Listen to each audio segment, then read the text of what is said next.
Hello everyone, this is Kaushal and welcome to English point. तो जैसा कि अपनी डेली एक्सरसाइज होती है डिफरेंट टॉपिक पर और डिफरेंट सेंटेंस जो प्रीवियस ईयर एग्जाम से मोस्टली आए होते हैं उन्हीं क्वेश्चंस को लेते हैं। तो आज की क्लास में हम लोग पढ़ेंगे एडजेक्टिव्स, एडवर्ब एंड कंपैरिजंस के बारे में, यानी कि कब हमें सेंटेंस में एडजेक्टिव का प्रयोग करना है, कब एडवर्ब का प्रयोग करना है, और साथ ही साथ यहाँ पर हम डिग्री भी पढ़ेंगे। जैसा कि हमें पता है डिग्री आपकी सामान्यतः पॉजिटिव, कंपैरेटिव एंड सुपरलेटिव 3 तरह की होती। तो चलिए शुरू करते हैं क्लास को। सबसे पहला सेंटेंस है आपका कि रोहन इज 79। रोहन 79 का है। नेहा इज 79 टू, और नेहा भी कितने साल की है? 79 की है। सो मीन्स इसलिए she is Rohan, she is the oldest Rohan, she is not as old as Rohan, या she is older than Rohan, या फिर she is as old as Rohan. क्या यूज होगा यहाँ पर? से कौन सी करेक्ट डिग्री बनेगी और क्या यूज करना है? तो सबसे पहले ध्यान से देखें तो यहाँ पर आपका जो राइट आंसर होगा ये होगा ऑप्शन नंबर डी, कि she is as old as Rohan, यानी वह उतनी ही वर्ष की है जितना कि रोहन है। क्लियर है?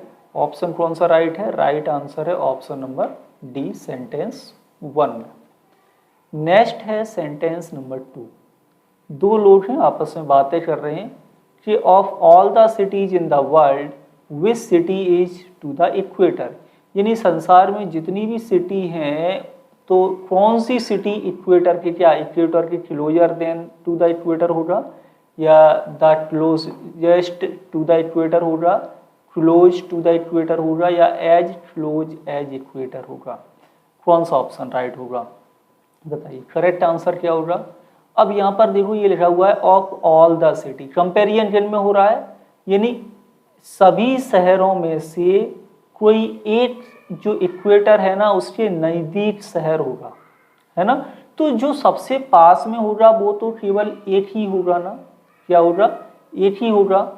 और जब एक होगा जो सबसे क्लोजेस्ट होगा उसके, तो वो फिर आपका यहाँ पर ऑप्शन रहेगा बी, राइट आंसर, कि which city is the closest to the equator, यानी कि संसार की सभी शहरों में से कौन सी सिटी इक्वेटर के सबसे ज़्यादा नज़दीक है।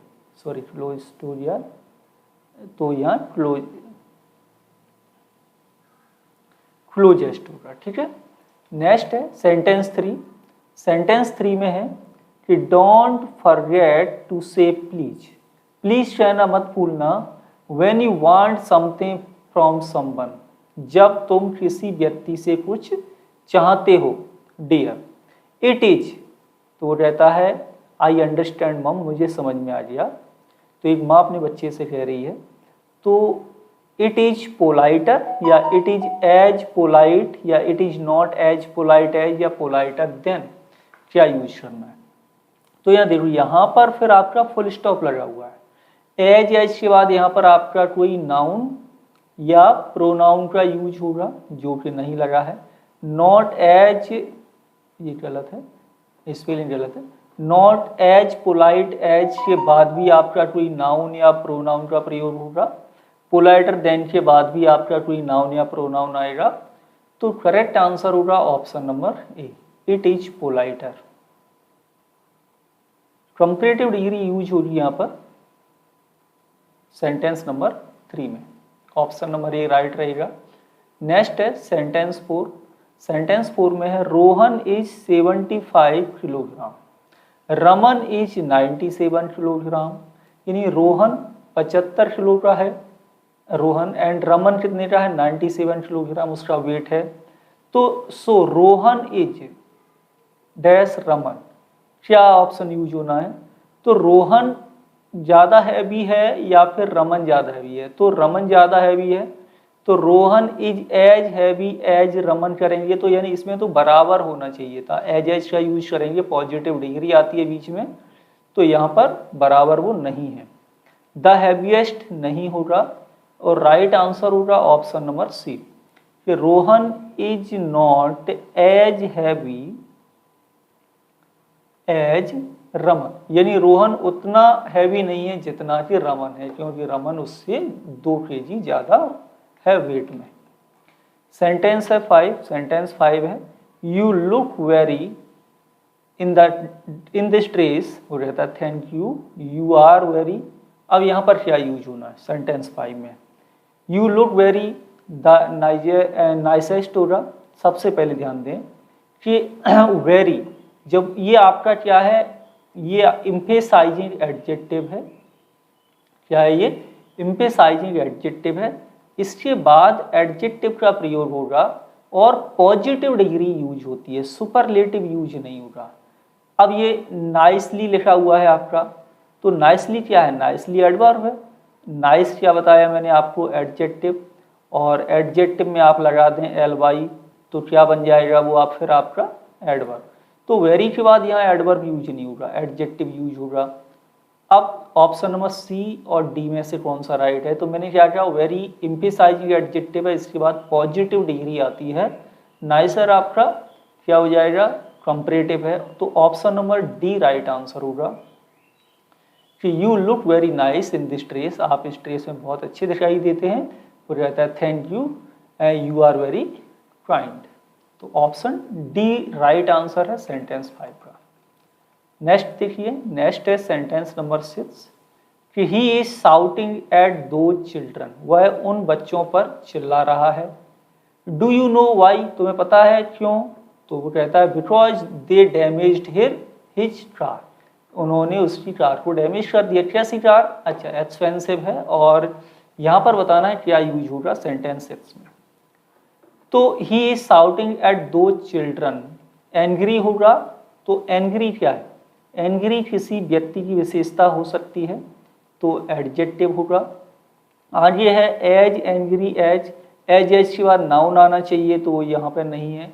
एंग्रीली क्या है? तो एडजेक्टिव में ly लगा दिया है, तो ये हो गया आपका एडवर्ब। एडवर्ब किसकी विशेषता बताता है? तो एडवर्ब किसी वर्ब की विशेषता बताएगा, या किसी एडजेक्टिव की विशेषता बताएगा, या फिर खुद एडवर्ब की विशेषता ही बता सकता है।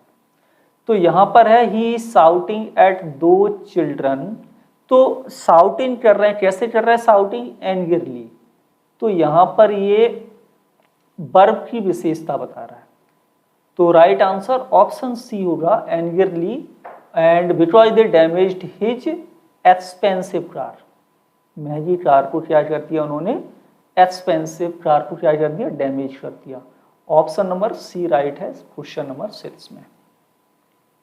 नेक्स्ट है सेंटेंस 7 कि Caroline's guitar is very beautifully, या मोर ब्यूटीफुल, या एज ब्यूटीफुल एज, या ओनली ब्यूटीफुल आएगा।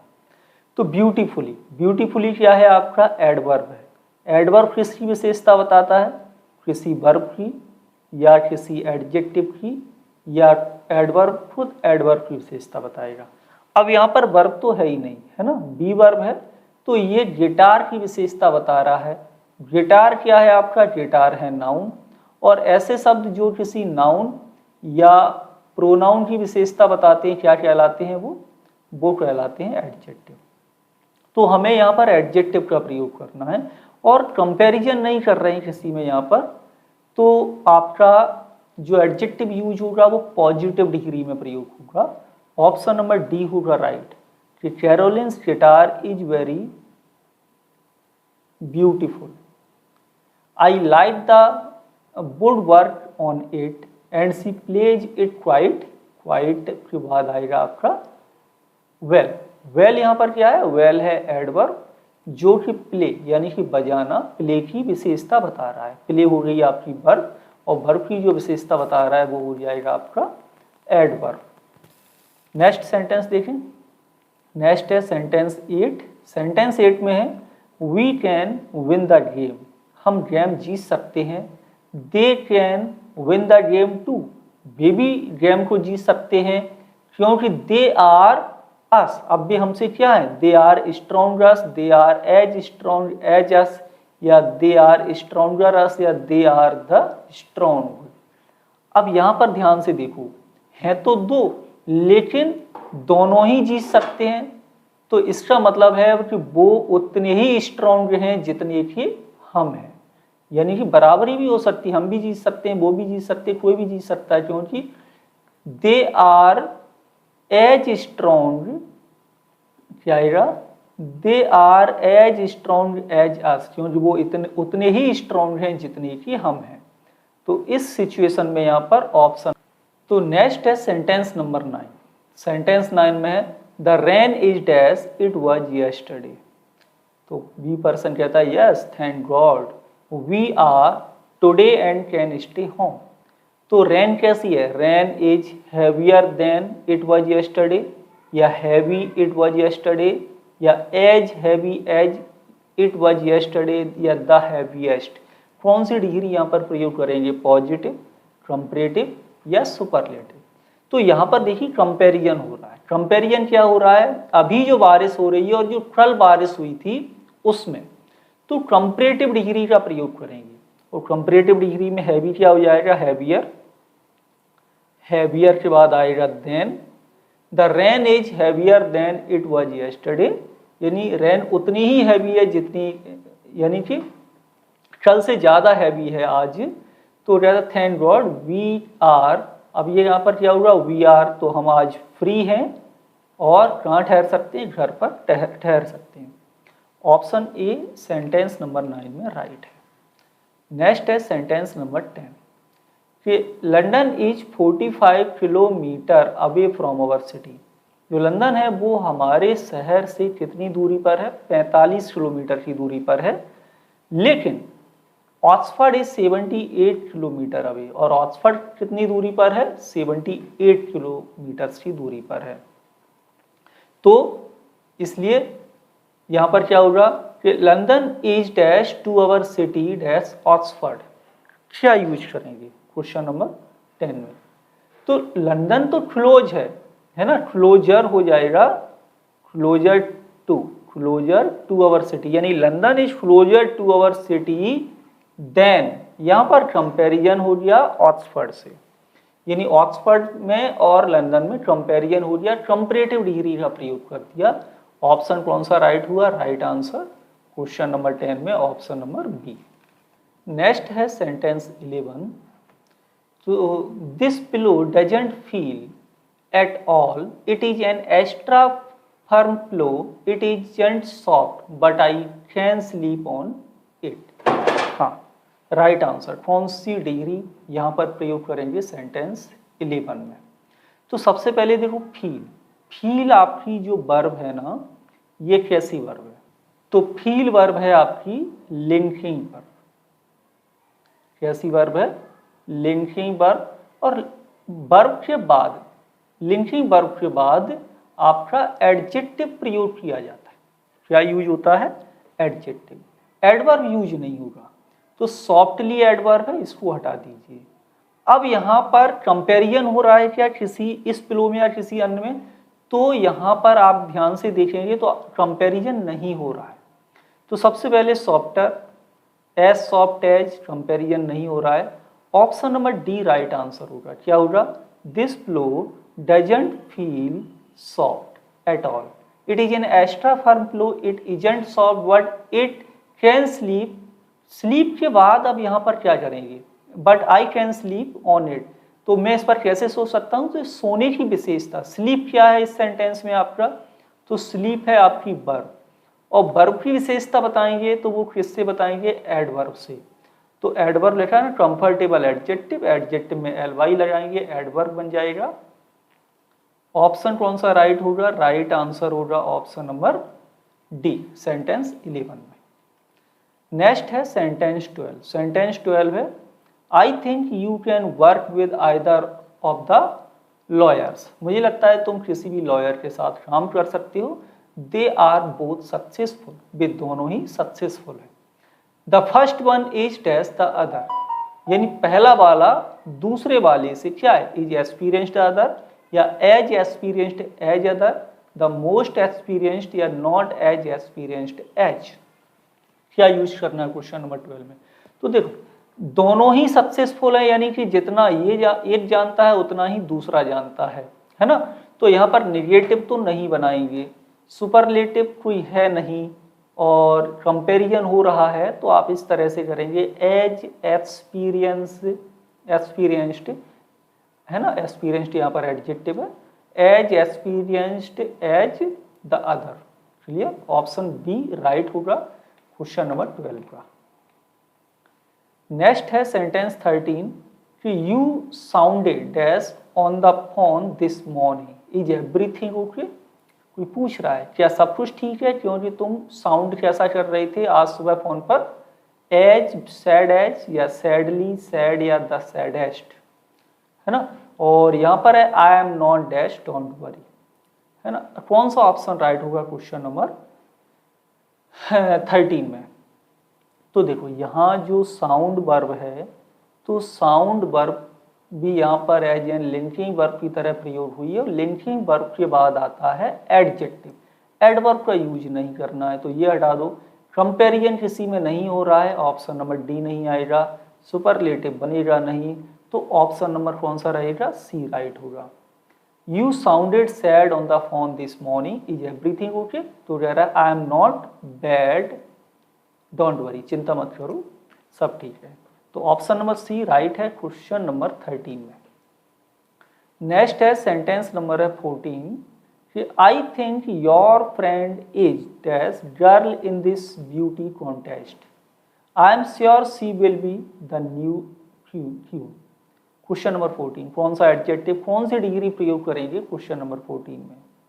अब यहाँ पर है उसे भरोसा है कि वह नई क्वीन होगी, है ना। इसका मतलब हुआ कि ब्यूटी कॉन्टेस्ट में जो भी हिस्सा लेगा तो जो विनर होगा वो कौन होगा, एक ही होगा ना, एक ही होगा, तो वो सुपरलेटिव डिग्री बनाएंगे। फिर हम मोर कंपैरेटिव हो गया, एज ब्यूटीफुल एज नहीं होगा, option number B right answer होगा।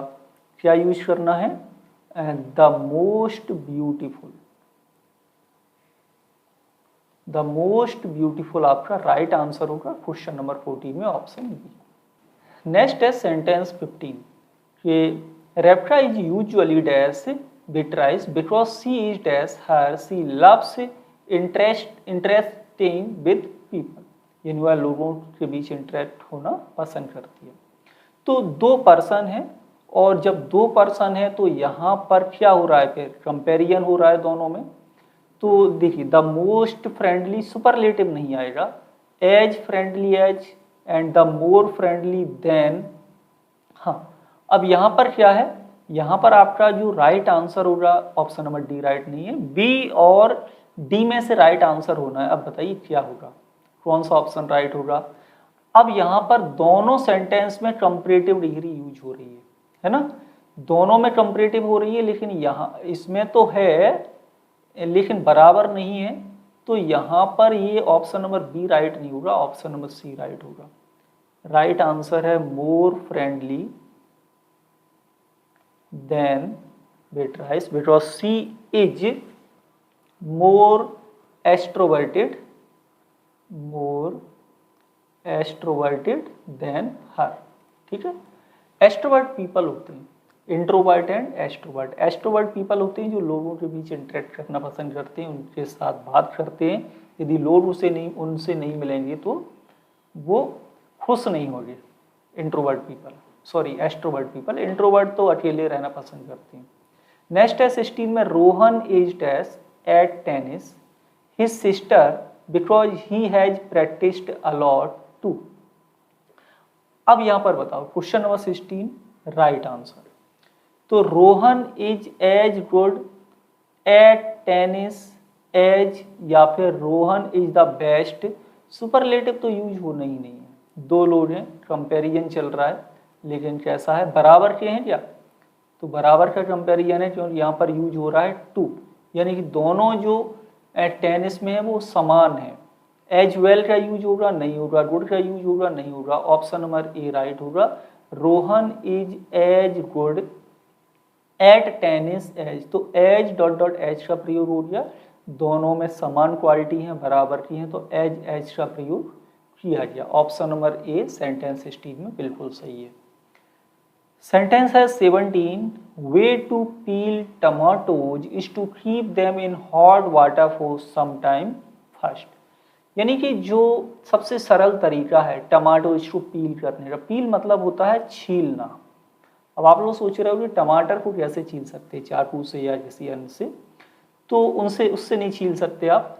तो टमाटोज को जो पील करने का जो सबसे सिंपल तरीका है तो वो ये है कि ऊपर से टमाटर को आप हॉट वाटर में डालोगे ना थोड़े समय के लिए, तो उसके बाद आप उसको पील कर सकते हैं। तो द इजीएस्ट वे होगा, या एज इजी एज होगा, या एज इजी एज होगा, या फिर ये चाहिए इजीली है, या मोर इजीली, कौन सा ऑप्शन राइट है?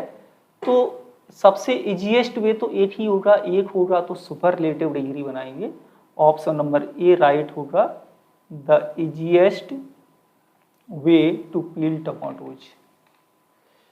नेक्स्ट है सेंटेंस 18, और सेंटेंस 18 में है who is dash student in your class. अब कैसा स्टूडेंट? टालर, टाल, एज या द टालेस्ट। तो Arun everyone is dash, यानी कि सबसे टाल यानी सबसे लंबे स्टूडेंट की बात हो रही है क्लास में। अब सबसे लंबा स्टूडेंट तो एक ही होगा, एक होगा तो सुपरलेटिव डिग्री बनाना है। तो यहाँ पर आपको यूज लिखना है who is the tallest student in your class, option D right है। और एवरी वन इज शॉर्टर, क्या है सब? शॉर्टर हैं, किससे? उससे, यानी कि आराम से। तो ऑप्शन नंबर डी बिल्कुल करेक्ट है क्वेश्चन नंबर 19 में। नेक्स्ट है सेंटेंस आपका 18 में था वो डी। तो नेक्स्ट है sentence number 19, Neha finishes this job in 2 hours, है ना, but Sarita finishes it in an hour. यानी नेहा इस काम को 2 घंटे में फिनिश करती है और सरिता इस काम को 1 घंटे में ही फिनिश कर लेती है। तो डेफिनेटली नेहा डजंट वर्क, यानी तो डेफिनेटली नेहा उतना क्विकली कार्य नहीं कर पाती जितना कि सरिता कर लेती है। तो as quickly, as more quickly, the most quickly या क्विकली, क्या लगाना है? सबसे पहले देखो निगेटिव है, एज का प्रयोग करेंगे, है ना, यानी कि नेहा उतनी क्विकली नहीं कर पाती जितनी कि सरिता। तो as quickly as, option number A right है। अब यहाँ पर आप लोग कमेंट के माध्यम से बताइए कि एज क्विकली एज में क्विकली क्या है? ऑप्शन एडजेक्टिव है या एडवर्ब है? एडवर्ब है तो ये डिग्री आपकी पॉजिटिव है, और पॉजिटिव डिग्री क्या एडवर्ब की बनाई जाती है? तो जल्दी से कमेंट के माध्यम से बताएं। नेक्स्ट है 20 में है jazz music is not in Turkey pop music but still you can go to many jazz festivals here. तो एडजेक्टिव बताओ, डिग्री बताओ, क्वेश्चन नंबर 20 में कौन सी यूज होगा। अब यहाँ पर जो म्यूजिक है उसमें कंपेरिजन हो रहा है टर्की में, पॉप म्यूजिक एंड जज म्यूजिक में। तो यहाँ पर जब कंपेरिजन हो रहा है तो कंपैरेटिव डिग्री आएगी क्या? तो यहाँ पर देन का प्रयोग नहीं होगा, है ना, क्योंकि वो आज जज म्यूजिक आज भी फेस्टिवल में वहाँ पर बजाया जाता है। तो option number D B right होगा कि jazz music is not as popular, उतना पॉपुलर नहीं है टर्की में जितना कि पॉप म्यूजिक है, लेकिन you can go to many jazz festivals here. तो ऑप्शन है आपका B right, option number A नहीं होगा, करेक्ट आंसर होगा option number B question number 20 में। तो आज की क्लास में इतना ही। आई होप क्लास आप लोगों को अच्छी लगी होगी। इसी तरह की और भी क्लासेस आप लोगों को के लिए आती हैं शाम को 8 बजे, ठीक है। और अभी तक चैनल को सब्सक्राइब नहीं किया हो, प्ले स्टोर से इंग्लिश पॉइंट का ऐप डाउनलोड नहीं किया हो तो उसे ज़रूर कर लें। स्कोर आप लोग चाहें तो लास्ट में टोटल स्कोर बता सकते हैं कितना हुआ है। कोई भी डाउट्स हो तो नीचे कमेंट के माध्यम से पूछ सकते हैं। मिलेंगे आपसे अगली क्लास में। Thank you for watching.